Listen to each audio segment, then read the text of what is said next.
Hello बच्चों, तो आप प्रश्न को देखते हैं।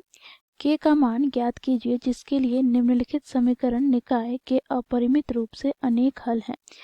तो बच्चों देखो, यहाँ पर हमें रैखिक समीकरण निकाय दिए गए हैं 8x + 5y = 9 तथा kx + 10y = 18।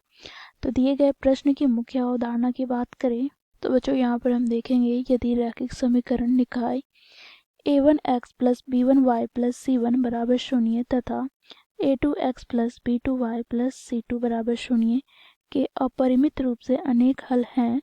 तो बच्चों देखो, इसके लिए बीजगणितीय निरूपण की बात करें तो a1/a2 बराबर हो जाता है b1/b2 के, साथ ही बराबर होता है c1/c2 के, अर्थात यहाँ पर तीनों अनुपात के मान बराबर होते हैं। तो इस मुख्य अवधारणा की सहायता से बच्चों हम दिए गए प्रश्न को हल करेंगे। तो आओ यहाँ पर दिए गए रैखिक समीकरण निकाय को लिख लेते हैं। तो क्या है, देखो पहला समीकरण 8x + 5y = 9। तो इसे हम व्यवस्थित करेंगे तो 8x + 5y - 9 = 0 हो जाएगा। ये पहला समीकरण, ठीक है। इसी प्रकार बच्चों देखो, दूसरा समीकरण हम लिख लेते हैं। तो दूसरा समीकरण क्या है, तो kx + 10y = 18। तो यहाँ से हम व्यवस्थित करेंगे तो kx + 10y - 18 = 0। तो इसे हम समीकरण 2 दे दिए। अब बच्चों देखो, क्योंकि हमें प्रश्न में क्या दे रखा है, तो हम लिखेंगे दिए गए रैखिक समीकरण निकाय का अपरिमित रूप से अनेक हल हैं।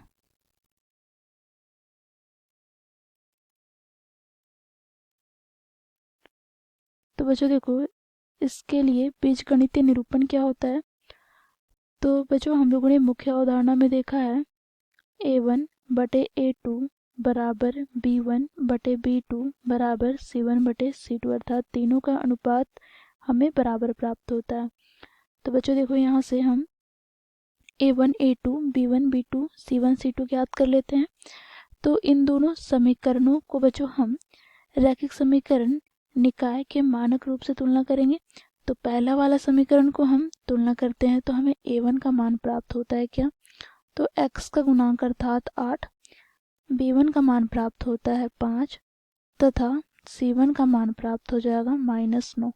इसी प्रकार बच्चों दूसरे समीकरण को हम तुलना करेंगे तो a2 का मान हमें प्राप्त हो जाएगा k, b2 का मान हमें प्राप्त हो जाएगा 10 तथा c2 का मान हमें प्राप्त हो जाएगा -18। अब बच्चों देखो, यहाँ पर हम मान रखेंगे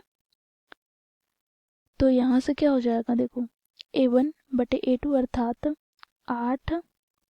8/k बराबर b1/b2 अर्थात 5/10 बराबर c1/c2 अर्थात -9/-18। तो बच्चों देखो, यहाँ पर 5 दूनी 10, यहाँ से माइनस कट जाएगा, 9 दूनी 18। तो यहाँ से हमें क्या प्राप्त हो गया, तो 8/k बराबर 1/2 बराबर 1/2।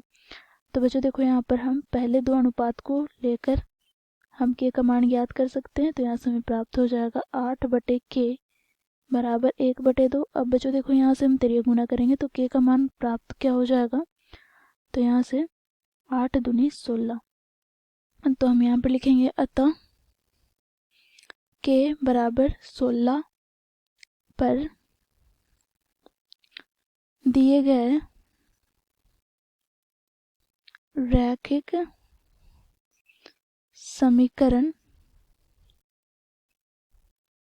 निकाय का